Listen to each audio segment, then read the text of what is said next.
రెండు దేశాల మధ్య దౌత్య సైనికపరమైన ఉద్రిక్తతలు తలెత్తినప్పుడు లేదా సరిహద్దులో అనుకోని సంఘటనలు జరిగినప్పుడు ఇరు దేశాల నాయకులు లేదా సైనిక ఉన్నతాధికారులు నేరుగా మాట్లాడుకునేందుకు ఒక ప్రత్యేక వ్యవస్థ అందుబాటులో ఉంది. దీనినే హాట్లైన్ గా వ్యవహరిస్తారు. ముఖ్యంగా భారత్ పాకిస్తాన్ మధ్య ఉన్న హాట్లైన్ ఇరు దేశాల మధ్య అత్యవసర సమయాల్లో ప్రత్యక్ష సంభాషణలకు వీలు కల్పిస్తుంది. ఇవాళ ఇరు దేశాల డీజీఎంఓలు ఈ హాట్లైన్ ద్వారానే చర్చలు జరిపారు.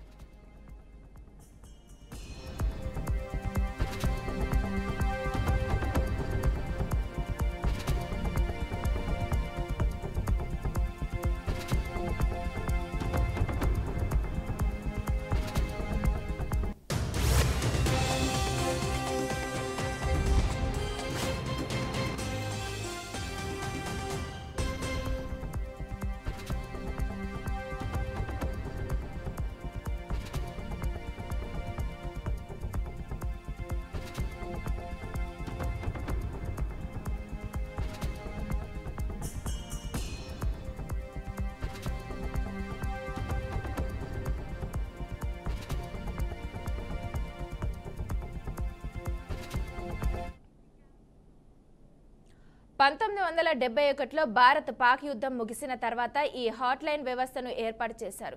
ఈ మార్గం ద్వారా ఢిల్లీలోని సెక్రటరీ భవనం ద్వారా ఇస్లామాబాద్లోని ప్రధానమంత్రి కార్యాలయం, directorate general of military operations అనుసంధానమై ఉంటుంది. ఇరు దేశాల అగ్ర నాయకత్వం కంటే ఎక్కువగా సైనిక ఉన్నతాధికారులు, ప్రత్యేకించి డీజీఎంఓలు దీన్ని ఉపయోగించే సందర్భాలు ఉన్నాయి. అయినప్పటికీ దీని వినియోగం చాలా అరుదుగా జరుగుతుంది.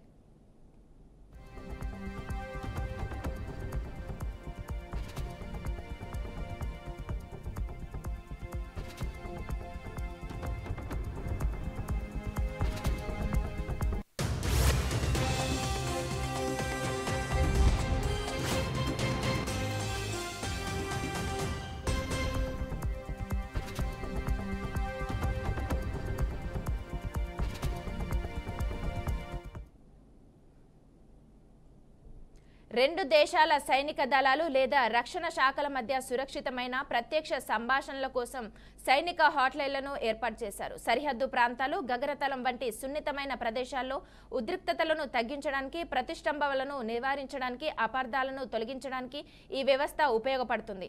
ముఖ్యంగా కాల్పుల విరమణ ఉల్లంఘనలు జరిగినప్పుడు, పొరపాటున పౌరులు లేదా సైనికులు సరిహద్దు దాటినప్పుడు, అనుకోని సైనిక కదలికలు చోటు చేసుకున్నప్పుడు తక్షణమే సంప్రదించుకునేందుకు ఇది వీలు కల్పిస్తుంది.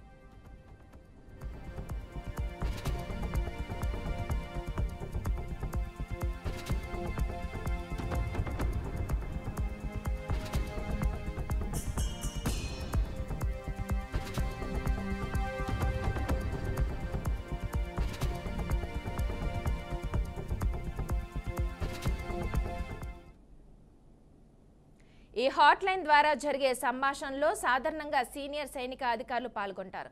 భారత్ విషయానికొస్తే director general of military operations స్థాయి అధికారి ఈ బాధ్యతలను నిర్వహిస్తారు. ఈ సంభాషణలు అత్యంత సురక్షితమైన కమ్యూనికేషన్ లైన్ల ద్వారా జరుగుతాయి. వీటిని అనంతరం పర్యవేక్షిస్తూ ఉంటారు. కాల్పుల విరమణ ఉల్లంఘనలకు పరిష్కరించడం, ఉద్రిక్తతలను తగ్గించడం, ఇరుపక్షాల మధ్య విశ్వాసాన్ని పెంపొందించే చర్యలు చేపట్టడం, పౌరులకు సంబంధించిన విషయాల్లో సమన్వయం చేసుకోవడం వంటివి హాట్లైన్ సంభాషణల ముఖ్య ఉద్దేశాలుగా ఉన్నాయి.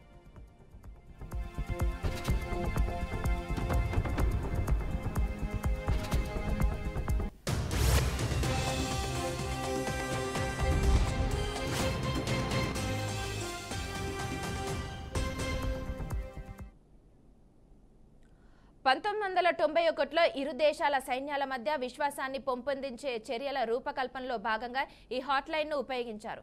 1997లో వాణిజ్య సంబంధిత అంశాలపై ఇరు దేశాలు పరస్పర సమాచారం ఇచ్చిపుచ్చుకునేందుకు దీని ద్వారా సంప్రదింపులు జరిపారు.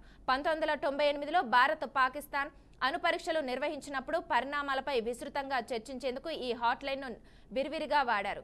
1999 కార్గిల్ యుద్ధ సమయంలో, ఆ తర్వాత ఉద్రిక్తతలను తగ్గించడానికి, సైనిక స్థానాలను ప్రకటించడానికి ఈ హాట్లైన్ ద్వారానే చర్చలు జరిగాయి. 2003లో ఇరు దేశాల మధ్య కుదిరిన మొదటి కాల్పుల విరమణ అమల్లో నియంత్రణ రేఖ వెంబడి శాంతిని కాపాడడంలో హాట్లైన్ సంప్రదింపులు కీలక పాత్ర పోషించాయి. 2016 యూరి దాడి అనంతరం సరిహద్దుల్లో చేపట్టిన చర్యల గురించి సమాచారం ఇచ్చిపుచ్చుకోవడానికి డీజీఎంఓ స్థాయి చర్చలు ఈ హాట్లైన్ ద్వారానే జరిగాయి. 2021 ఫిబ్రవరి 25న ఇరు దేశాల డీజీఎంఓలు అన్ని కాల్పుల విరమణ ఒప్పందాలను ఖచ్చితంగా పాటిస్తామని సంయుక్తంగా అంగీకరించారు. ఈ అవగాహనను రావడంలో హాట్లైన్ చర్చలు కీలకంగా నిలిచాయి.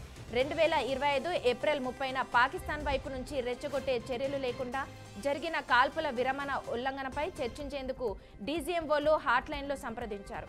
ఆపరేషన్ సింధూర్ తర్వాత పాకిస్తాన్ అకారణంగా కాల్పులకు పాల్పడడం, దానికి భారత్ ధీటుగా బదులివ్వడంతో తలెత్తిన పరిస్థితుల నేపథ్యంలో 2025 మే 10న కాల్పుల విరమణపై అవగాహనకు వచ్చేందుకు హాట్లైన్ చర్చలు దోహదపడ్డాయి. ఇలా అనేక సంక్షోభ సమయాల్లో ఉద్రిక్తతలను తగ్గించి నియంత్రణ రేఖ వెంబడి కొంత మేరకైన శాంతిని నెలకొల్పే ప్రయత్నంలో డీజీఎంఓ హాట్లైన్ ఒక నమ్మకమైన సంప్రదింపుల మార్గంగా తన ప్రాధాన్యతను నిరూపించుకుంది.